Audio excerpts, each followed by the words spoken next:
Hey, friend. Hey, friend. Hey. Welcome back. Welcome. So, if you've been following us, listening or watching, you are seeing this episode drop on May 20th. Yes. And we are back filming in Boston. We are in Boston. And the weather actually has been improving.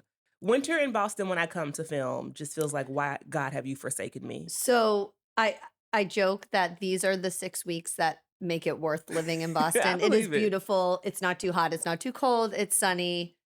And people are happy. These are things that are not typical here. Very heavy on the last part. Yeah. Okay. Okay, so today's episode is on gaslighting. Yes. I'm going to learn a lot from you on this topic. Well, I'm going to learn a lot from you because I think one of the things that as we were thinking about episode topics and I suggested this, we realized that we have different understandings of this term. Yeah. And I think a lot of us have different understandings. It is something that has come more into our language familiarity over the last couple months. Vice President Harris used it in a speech, which kind of had, I think, the snowball effect. And then there was a big article in the New Yorker about gaslighting. This is not a new term. Okay. But I think, and of course, with online platforms where there's a lot of talk about therapy and mental health. For sure. This word is used a lot. And so we just want to talk about it and what it means in big age, what it means. Yeah. Do we even know what it means? That's the question. For sure. But before, I have a question for you. As she leans back for folks who are listening and not watching. So normally you surprise me with a question and I'm not ready.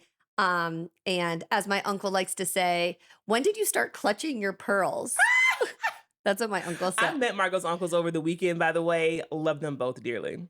Okay, so what is something that you're really proud of in this season? Ooh, come on. So this is God. I just told someone this weekend that I am so proud of myself. And I don't think I've ever used that language before. And they asked me why. And I said, because I feel that I am in my stride as a solopreneur or a business owner. And that I've taught myself so much. I mean, there are no role models for this shit, especially in a digital realm. Do you know what I mean? Like, we're geriatric millennials using the internet to earn a living. And obviously I'm a Black queer woman as well. And so what I've been able to accomplish as an entrepreneur and being specifically in this season and just kind of having this tenacity, and don't ask me shit like this without me getting deep. Having this tenacity and this, No, I love this. and this fortitude, I just feel like, bitch, you did that. You did it. Oh, thank you, friend. What about you? This is a good question. So I learned so much from you. And in this season, I feel like I have taken so many of the lessons that I've learned from you, from us over the last year.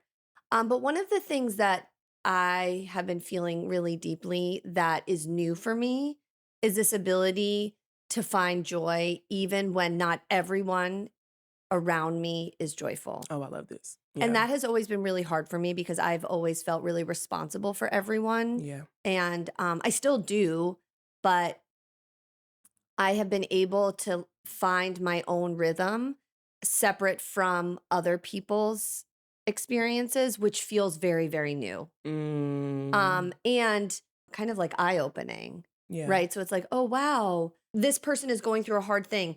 That makes me sad for them. I can show them empathy. I can show them love. I can show them care. But that is not my thing. Not your cross to bear. Yeah. You can, again, be empathetic. You can be sympathetic, but you don't have to go through every single emotion that they are experiencing with them to demonstrate support. Exactly. And what I have realized and learned about is even if I were to do that, which is what I would have done before, it doesn't help them. Yeah. Yeah. Right. So the idea of being empathetic is I think one of my strengths. And I can sit in sadness with people, but holding sadness all the time for someone doesn't make them less sad. Exactly. And sometimes people need for you to model the joy. And so I'm doing a lot better at being like, this is a joyful moment. I am just going to feel total joy. And I think you also can be more like selfish in that way too. We all deserve it. So I also can be sad and know. Oh, the other thing I'm proud of is that I can have sad feelings, but know they're not permanent. Someone need to hear that today. Right? Yeah. So I'm having a sad feeling or I'm having a bad day. Tomorrow's going to be better. You know what I've been noticing too, like at this stage of life? Sometimes I wake up and I don't know how to feel. Does that make sense? Yes. And I'm like, okay, I could choose boredom. I could choose sadness. I could choose to go into a loop, or I could choose something different. So, the metaphysical spiritual folks would say you choose your emotions like you choose what you're going to wear for the day. And I'm trying to, not actually wear bright colors, but choose to wear something Right. bright. And I also think that's not to mean that that you're always like giddy and happy, right? Not I at think all. it's also feeling like knowing what's going to make you upset, or knowing where your boundaries are and leaning into it. I remember you telling me before that Mother's Day can be hard for you. Yeah. Oh my God. Mother's Day was yesterday and Y- I didn't feel sad. and so when I saw you yesterday, I was like, I like made a conscious, because you seemed so happy. I forgot about that. And Yes. I was like, Tashira is choosing how to spend this day in a way that makes her Yeah. happy, even though I know she feels complicated about it. Yeah, yeah, yeah. And let me just say that I feel that way often because I'm away from my family and also not having biological kids and just feeling like there is that's the one day of the year where I feel the lack of having given birth the most, right? So complicated, yes, and there may be someone listening who also understands that. But damn, you're so right, friend. I didn't even think about that shit yesterday. Like I thought about people in my life that I called and texted and, sent positive love to and healing energy. But I didn't think about it as far as me because I chose something different. Gabby would be so proud. Okay, we have a big episode. All right, let's do it. So what is gaslighting? Okay, so this is so interesting. I did not know that Kamala mentioned gaslighting. What I have noticed, especially with Gen Z and with the rise of TikTok and it going from like a purely dancing platform to being something different, there is so much therapeutic talk that has entered into the everyday lexicon of Americans, but especially of Gen Z. My little brother, when I tell you the amount of like mental health diagnoses that he has given himself and his friends, I didn't even think it was possible. Definitely, we were not using these terms when we were younger. So I'm just gonna say what I think it means based upon what I've seen on social media, which is a dangerous place probably to be in. But I think Gets us to our next bullet point. But I think it means when people make you feel that their stuff is yours. So, like, somebody will say, you're gaslighting me when you know you've done the wrong thing. But instead of you owning it, you project it onto me as if I did the thing. That is a horrible definition. Okay, so that's really interesting. I think of it similar but different. Okay. Someone intentionally makes someone feel as though what they are feeling is not the correct feeling. Oh, okay. So, Tashira, you didn't call me, you did call me for my birthday, but I'm like playing it out, right? Yeah. Like, Tashira, you didn't call me for my birthday and that made me sad. And then you say, that didn't make you sad. You didn't want me to call you for your birthday. True.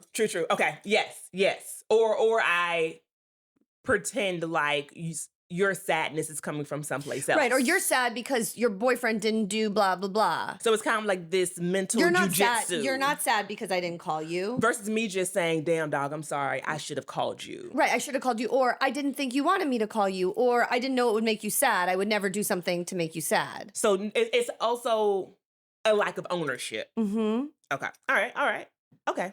Okay, so I think that's what it is, but the like Webster dictionary definition says gaslighting is a form of psychological manipulation and emotional abuse where someone intentionally tries to gain power and control over another by making them question their reality. Damn. The gaslighter may convince their target that they're misremembering things or misinterpreting events. Deep. Okay, wait, I need a pen because this is where I'm going to do my pie chart. I love this. So I have known this term for a long time. Okay. But we in the domestic violence world, I would argue that it was called something else. I mean, sometimes people called it gaslighting, but it was called minimizing, denying, and blaming. Interesting. So, okay. So, have you heard of the power and control wheel? No. Okay. So, there are two main models of domestic violence. One is the power and control wheel. It's a pizza. Power and control, that's PNC, is in the middle. in the middle. Okay. then there are different ways an abuser can exert and maintain power and control over someone. Gotcha. Right. So there's obviously physical abuse, there's obviously sexual abuse, there's obviously emotional abuse. There's other forms of abuse too, right? Financial. Financial, using privilege, using children, right? So you have all these different ways of exerting power and control over someone to get what you want. Okay. And what we know is that what initially works in this type of relationship, like it's not like abusers go to the most extreme at first, right? They start and see what works, and then it becomes more lethal over Like time. compounds. And one of the pieces of the pie, which either is its own or under emotional abuse, but I like to give it its own pie slice, is gaslighting. So did you know this term outside of a DV context? No. So this is so interesting. So I never knew it outside of a DV context. I always knew it under the idea of minimizing, denying, and blaming. So an abuser saying to a victim, that didn't happen. I didn't hit you. You walked into the wall. Mm-hmm. You wanted to have sex with me last night. I didn't force that on you. Mm-hmm. And what we see over time in a relationship where there's an imbalance of power and control is that the person who doesn't have the power starts constantly doubting themselves and their reality, which is one of the reasons it's so hard to report abuse and so hard to leave a relationship. This is so deep because I'm also thinking about it by way of cults as well. Exact same dynamic, right? So the cult thing, right, that we like to talk about doesn't start at its most extreme. No. Right? You're welcomed in, you have a meal, you go to a party. You're love bombed. Right. You have some responsibility, and then all of a sudden you're getting branded. Oh Lord. Right? Yeah. That's not the place you first go to. Because who would sign up for that? No one would sign up for it. And so when I hear the term gaslighting, that's what I think of. But I think where it's now entered the chat is not at, I mean, I think it still exists there, but I don't think many folks, like on TikTok, although I don't know, are using it at this extreme level. Well, no, because as I'm reading this definition, I mean, I'm thinking about Donald Trump. I'm thinking about the religious right, fundamentalist Christians. Like, I'm thinking about a lot of different sects of people that have come to like the forefront of American politics recently that I think this describes specifically. But also, I think when most people are using it on TikTok, they're not specifically describing abuse. So I did not know. That's why I've been confused. So I think this is something that I would be really interested in our viewers and listeners jumping in, because this is where the power of words becomes, I worry, watered down. Like, the more we use it, is that a good thing or is it a bad thing? Yeah. No, I can see that.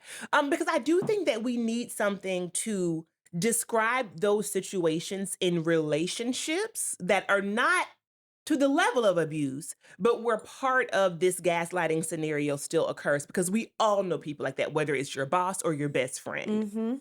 Or even a parent, right? It doesn't mean that they have abused you, but they are being manipulative. Right. It doesn't have to be nefarious. Yeah. It could be just like, oh, this is too painful. I don't want to think of this thing that happened to my kid. Yes. Can I bring this into like an everyday scenario? Yeah. Because I think sometimes I get accused, and I'm just going to be transparent here, of gaslighting people, because what I've had partners say to me before is, you're lawyering me right now. Like, you did the thing, but you're like arguing around it and you're giving scenarios and you're using big words when all I really wanted you to do was just apologize for the thing.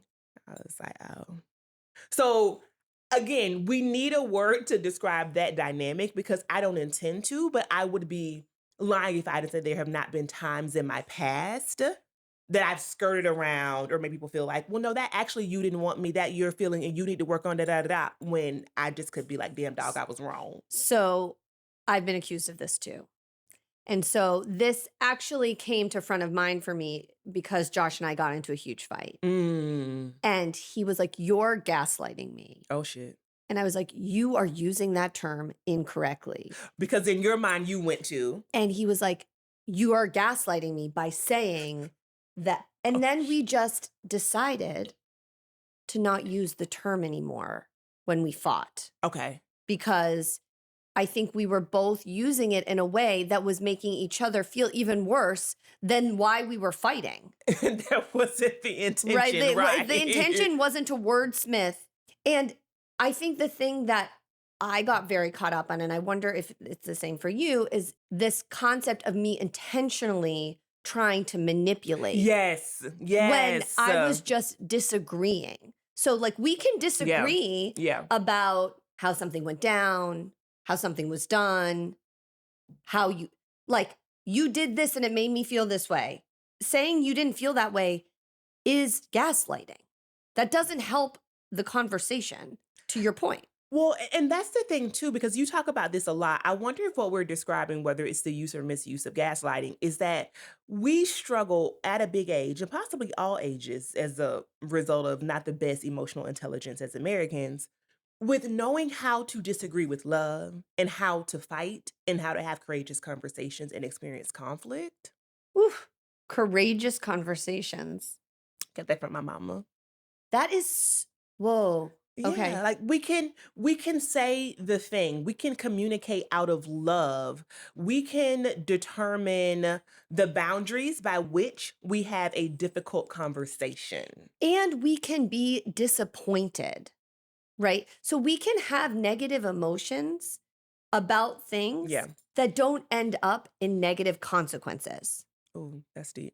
right? So I think from my experience, where this comes up is some people, after courageous conversations, want to like tie it all up in a bow. Like, I've had this really hard conversation. Now let's be fine. Yeah. Mm-mm. And we all recover from courageous conversations differently, right? And that's another part of just being in community with someone. Yeah. And so sometimes you have to be like, we had this conversation. I disagree. I feel whatever. I'm going to go take a moment. Yeah. And then we'll come back and we can, resume our whatever. So, Margo, we are so grateful for all the ways that our audience supports us. And we just recently unlocked a brand new tier of support. We did. These are for our Justice Community supporters, and they are able to support us for a monthly contribution of only $5. And that actually goes a long way as far as our production costs are concerned. Absolutely. And as many of you know, we still have our private community that is vibrant as ever. Our first inaugural book club that we are doing on May 21st. This episode is dropping on May 20th. So if you're interested in hearing the book we read this book, really good book called Come Together, about intimacy and keeping intimacy alive through the lifetime of a relationship. The private community, of course, is a little bit more expensive a month. It's $20 a month, but you also receive a lot more, including some specific content just for the community itself. Exactly. And so what we had heard from people is that not everyone has time to be a part of the private community, or they don't want to make that level of commitment, and that is totally fine. But again, becoming a supporter is also an automatic contribution every single month. And again, it goes to our ability to produce high quality content across all platforms.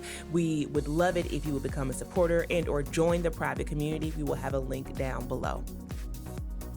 Back to your point about feelings, they're not always linear, and it doesn't do us any good to deny how someone else is feeling. I think that's kind of, if you go to a therapist, 101, what are the feelings? Describe the feelings, own your feelings. Don't diminish those of someone else. And you don't have to believe the feelings, right? They're just a feeling. I mean, they indicate something. Yeah. They're not from nowhere, right? But yeah, I don't even know if we should always believe our own. But right, yes, no. but we can hold space for them. That's what I mean. Like, yeah. So, right, we shouldn't always believe them, but they're there. So they've come up. For a reason, and we can hold space for ours and that of others. Totally. But I think there are other examples about some of this kind of proliferation of therapized language online. The one that I see a lot, probably through TikTok marketing, is the shadow work journal. I hear shadow work a lot. Okay, I don't know what that shit is. What is shadow? What does that mean? I don't really even know, but basically, have you ever heard that, this idea, like, you meet someone and something like really rubs you the wrong way about them and you can't quite pinpoint it, Oh, yes. and that they represent something about yourself that you don't like, Yes. that's your shadow. It's something about that person that is part of your shadow, I think. No, I think I've shared here before that I think one of my insecurities is being too much. Back to a previous episode, go watch our too much or listen to our too much episode. And when I meet people who suck up kind of all of the air in the room, I respond by thinking to myself, "Oh my God, I hope I'm not like that." And that makes me have a difficult relationship with them. So if that's what shadow work is, or them being my shadow, have had that experience to completely I think understand. everyone has that. I mean, I think we all have insecurities about ourselves and we see someone who maybe like has those qualities, but on a grander scale or on a Yes. different scale. And we're like, oh my gosh, am I that messy? Am I that? Yes. Right. Absolutely. What about healing your inner child? That's another one. That's come to the forefront a lot, right? Yeah. So here's the thing. I don't think any of it is like straight up bad or straight up good. I think there's some really interesting things. I think though that doing or diving deep therapeutically on things that have happened in people's childhood, Mhm. depending on what those things are, is work that should be done. I sound like I am in middle age. That is work that should be done with a professional. You should use our BetterHelp code. The link will be down in the description No, box. my I think it to your point about your brother diagnosing so many of his friends, I think while it is really wonderful that we have the facility to talk more openly Absolutely. about mental health, about medication, about interventions, about boundaries, all of those things, I think they've been commodified in a way that actually diminishes people's experience. Like you can't just do inner child work on the internet. Well, speak for yourself, bitch. But I'm embryonic over here. I've done so much inner child work on the internet, but I have not. I think so much to say about that because that shit is fucking spot on. And if that means that we're at a big age, so fucking be it. And I understand also the privilege of having access So that I to was yes. mental health professionals, especially, right? I Particularly understand ones that that. that are culturally sensitive and competent and understand experiences that people are going through from all different. All at the same goddamn time. That is difficult and it is a matter of access, privilege, and resources that we do not all have. But what I thought about when you said the commodification of it is how I only know the term shadow work through the TikTok shadow work journal. The only reason I know that term is because the journal has been marketed to me. So it goes directly to your freaking point, which is concerning. But I also thought to myself as you were speaking, what if it's kind of like these fad diets? Not that mental health is a fad, but kind of like these diets that people go on after seeing them online without access to a medical professional, a nutritionist. Right. And what do we know about fad diets? They don't work.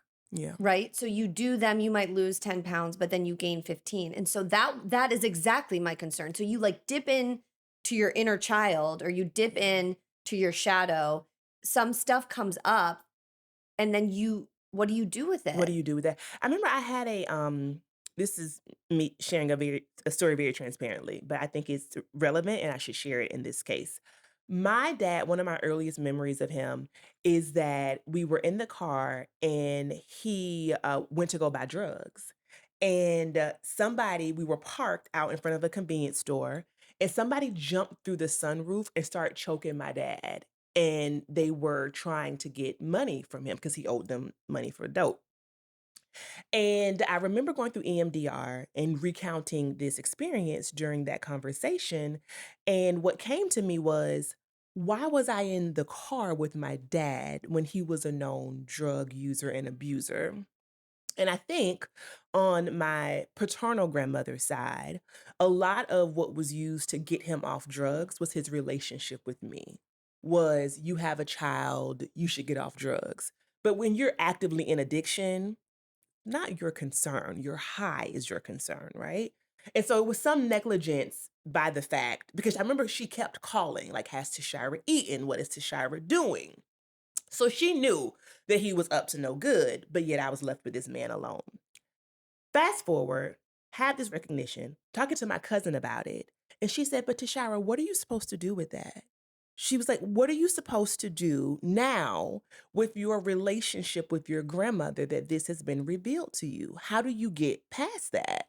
And I was like, I actually don't know. And so I had to continue to go to therapy to deal with those complicated feelings about that. To your point, if I come to that awareness from a shadow work journal on TikTok, what is we gonna do, Margot? That doesn't really help me to dig deep. So, for folks who don't know, can you just share what EMDR is? So it is a therapeutic modality that was, I think, first used to treat PTSD, specifically military vets. And the way it was used for me was you put on, I think, a pair of headphones. This has been years ago now, y'all. And you look at a series of lights that go back and I didn't forth. know you did this. Yeah. While you have the headphones and you're hearing like beeping. It's like bilateral, right? Okay, Exactly. cool. Yeah. And what, from my understanding, I have a very limited understanding, it was intended to do was be able to take you back to the source of the trauma and allow for you to almost see it through a different lens. Like I said, I had this aha moment that using my 5-year-old brain, I never would have had because I was looking at the situation my entire life from that 5-year-old. And it allowed for me to look at it from the space of an adult who was almost on the outside looking in, trying to figure out and make sense of the entire dynamic and Mhm. scenario. So that it has been proven, I think there's evidence, well, there has to be, about how this really helps people to get over post-traumatic stress disorder. Yeah, that's amazing. Thank you for sharing that. Of So, course. right, to our point, right, that there are so many modalities of therapy, right? There's obviously talk therapy, there's Mhm. EMDR, there's rapid eye movement, there's Yes. CBT, there's exposure work, right? There's so many. There's psychedelic assisted therapy, right?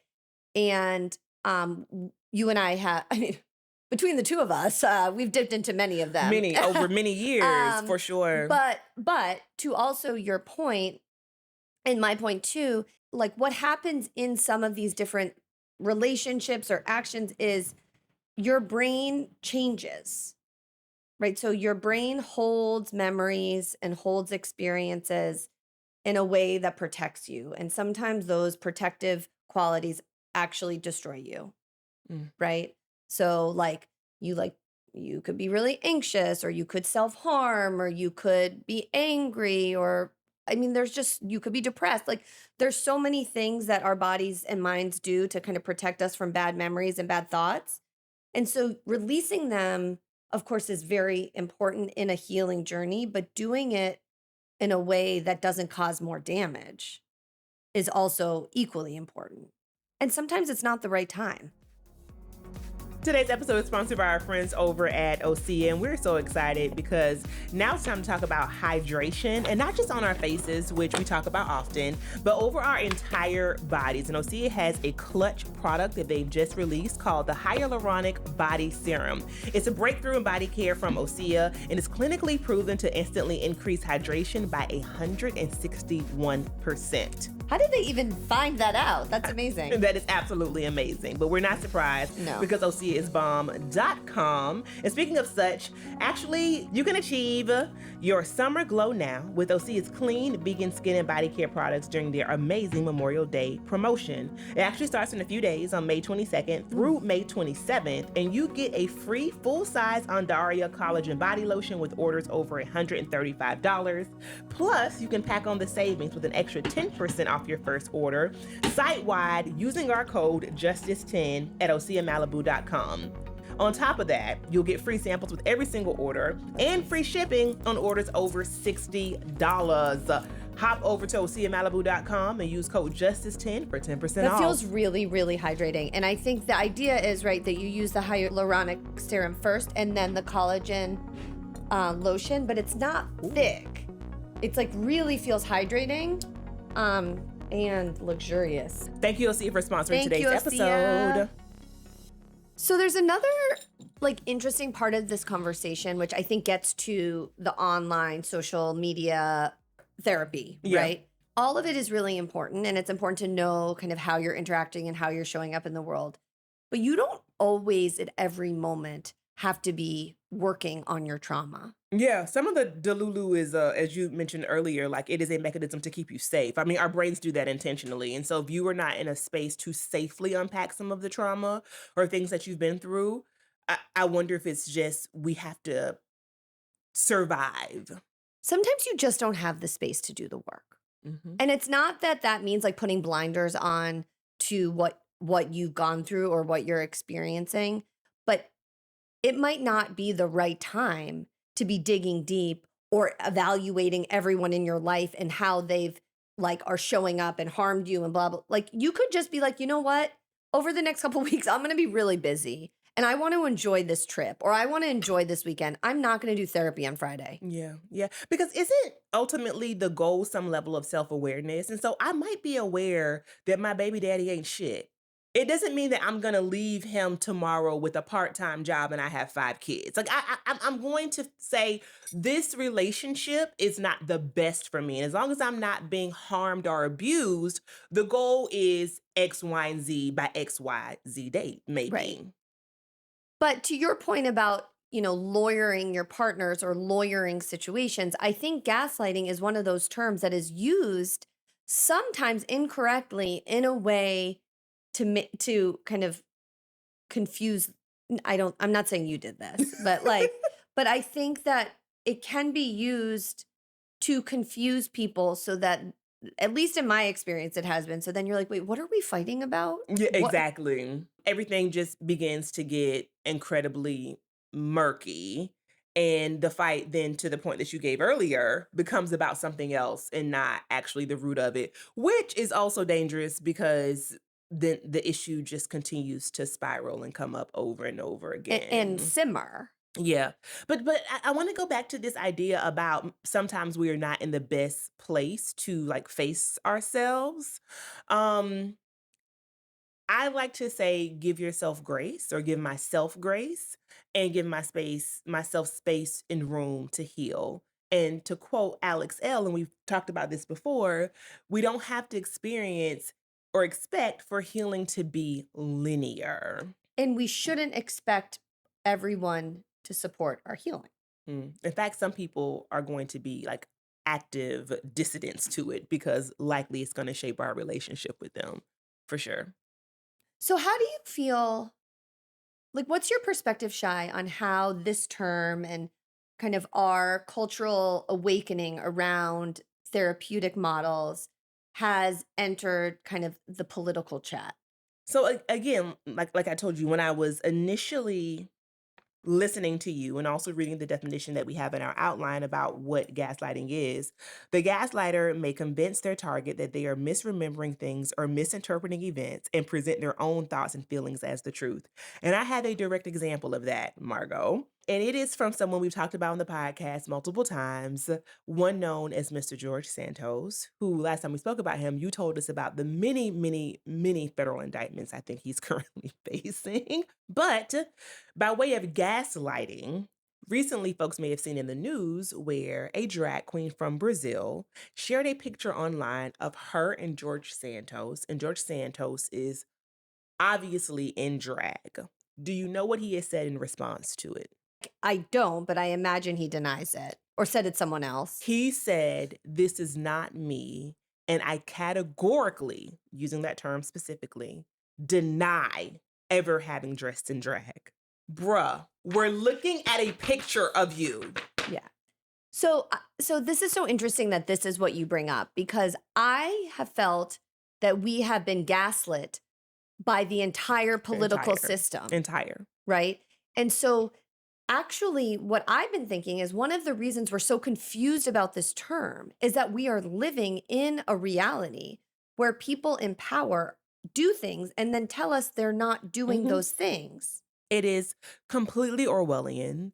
It's this idea that up is down, down is up, the sky is not blue. And I remember seeing this a lot with Kellyanne Conway and this idea of like alternative facts and these terms being used to just describe all out fucking lying. And again, gaslighting for the purpose of manipulation. Right. So I think we can agree, right, that it can happen interpersonally, it can happen like on a broader scale, it can happen systemically. with the intent to confuse. Oh, yeah, absolutely.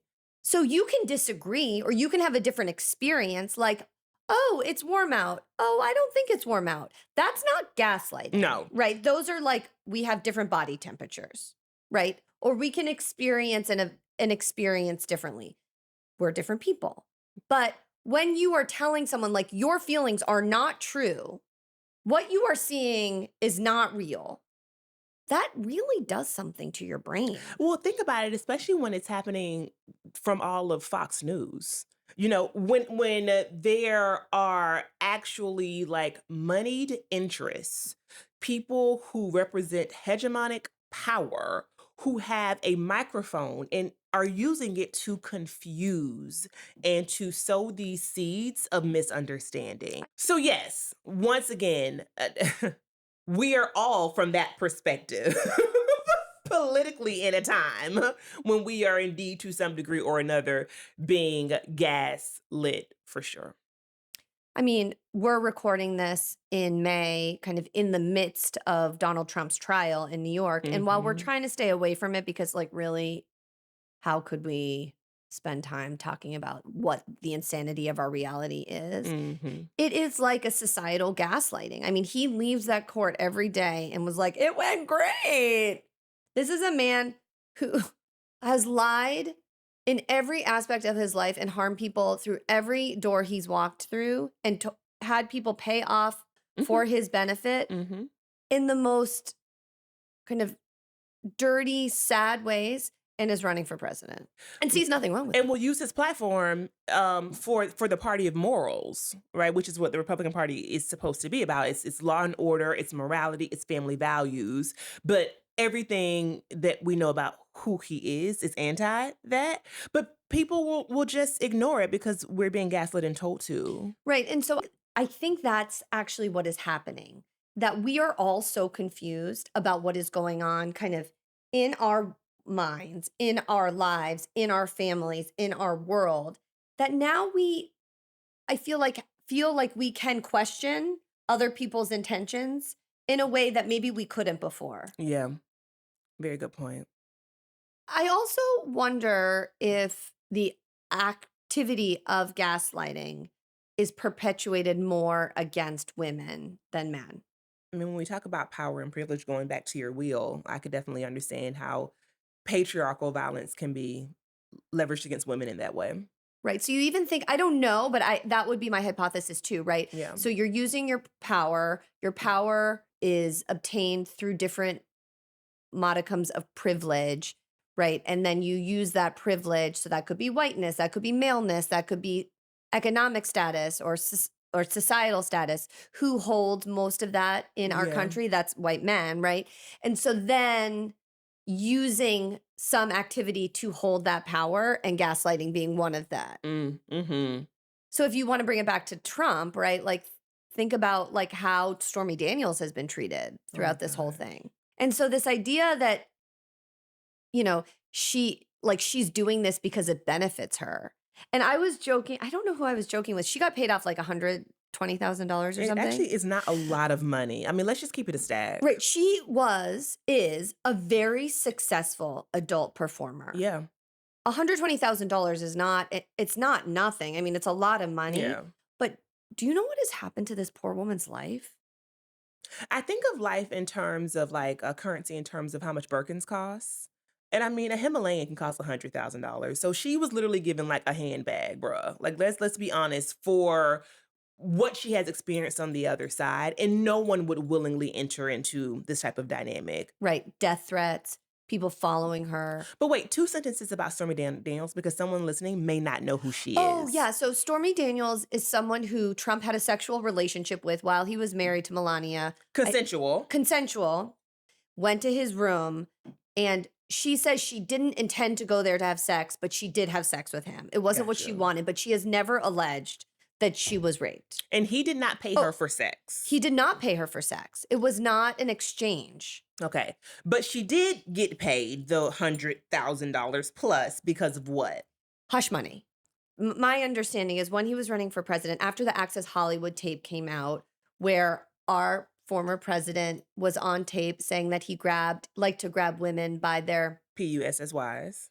There was momentum to derail his candidacy because he was a violent perpetrator, and women were coming forward sharing their stories of sexual assault by Trump. Exactly. And during that moment in time, she came forward and I believe, or was approached, Yeah. and was going to sell her story. Yep. And by Trump, through Michael Cohen, who was his fixer lawyer, she received a payment so that she did not share her story. Exactly. And on the stand, I mean, she's all but been told that she made the whole thing up by the defense counsel, right? Correct. Back to your point of gaslighting. Yeah, I mean, I think it is, again, a tool of power and privilege and something that is abusive that in the political realm, we just absolutely cannot deny. And so we are not saying in this episode, you all, that gaslighting is not happening. I think we're saying a couple things if I had to conclude. I would say, number one, that while we are grateful for maybe a widening discussion around mental health resources and therapy, that we do have to be mindful of how some of these things are being used, question if we are ready to do the work, and also connect ourselves to professionals that can really hold space for us to do so in a space that feels responsible and is guided by professionals. And that while it's great that we have a society now where we can be more open, that doesn't excuse bad behavior.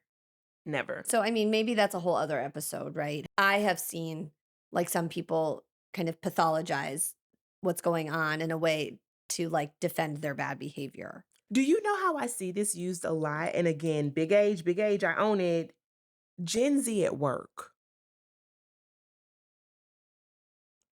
Your boss ain't gaslighting you because they told you the deadline was today. Like, you turn in your work, bruh. No one is like like, you're not healing your inner child because you called out all week and you don't have no leave. If your shadow is telling you that you need to sleep more because you didn't get enough sleep, take a medical day or whatever. Take a sick day. You have to show up to you work. You have to do your job. That's what I mean.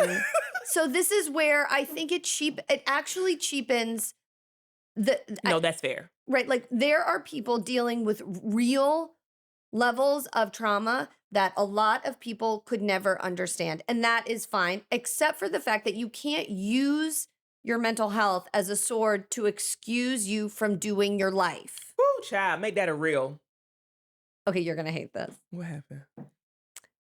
Taylor Swift's song, I Did It With a Broken Heart. I don't know it. Sorry. You can perform too with a broken heart. Oh, I see. Yeah. You know.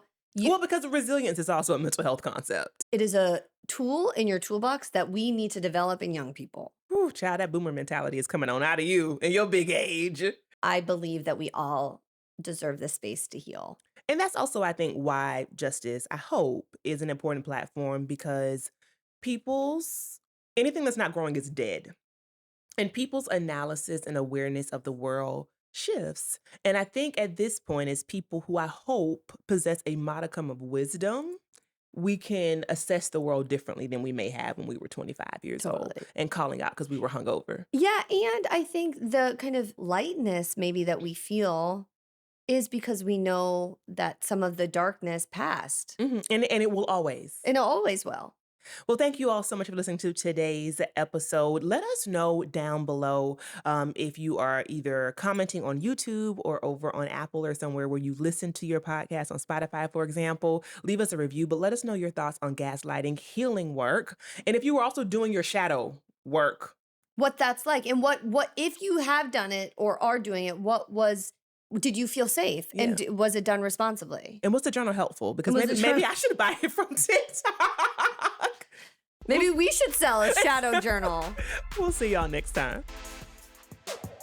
Thanks for listening to Justice. We hope you enjoyed this episode. If you'd like to learn more about our podcast, be sure to check us out on our website at justicepodcast.com. You can also reach out to us there if you want to be featured on the show, or if you have a business or a product that you think would be a good fit for our audience. Thanks again for listening.